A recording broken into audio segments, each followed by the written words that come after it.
పాత నోట్ల రద్దుతో బల్దియాకు కాలం కలిసొచ్చింది. ఏళ్ల నాటి బకాయిలను క్యూలో నిల్చుని మరీ కట్టేస్తున్నారు. రద్దయిన కరెన్సీతో పన్నులు చెల్లించుకోవచ్చన్న మినహాయింపుతో జీహెచ్ఎంసీ, జలమండలి, మున్సిపాలిటీలకు భారీగా ట్యాక్సులు వసూలవుతున్నాయి.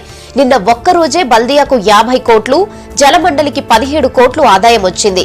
ఇక జిల్లాల్లోనూ పన్ను వసూళ్లవుతున్నాయి.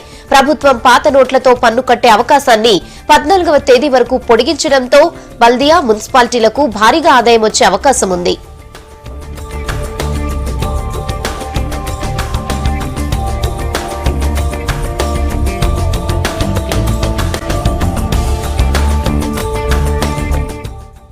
పాత 500 రూపాయలు, 1000 రూపాయల నోట్లను కూడా పెండింగ్లో ఉన్నటువంటి ప్రస్తుత సంవత్సరానికి సంబంధించి ప్రాపర్టీ ట్యాక్స్ బకాయిలు అండ్ ఎల్ఆర్ఎస్ కొంతమంది అప్రూవ్ అయినప్పటికి కూడా నోటీసులు ఇస్తే వారు ఇంకా డబ్బు కట్టలేదు. అలాంటి వాళ్ళందరూ కూడా ఈ సద్వినియోగం ఉపయోగించుకొని రాత్రి 12 గంటల లోపల ఈ డిమానిటైజేషన్లో ఉన్నటువంటి 1000 రూపాయల, 500 రూపాయల నోట్లు కూడా వారు చెల్లించి తమ బకాయిలను కట్టినట్టయితే బాగుంటుంది. డైలీ ఆల్మోస్ట్ 12,000 నుంచి 13,000 మంది కస్టమర్స్ కడతారు. ఇప్పటివరకు దాదాపు 40,500 మంది కస్టమర్స్ ఇప్పటివరకు వచ్చినారు.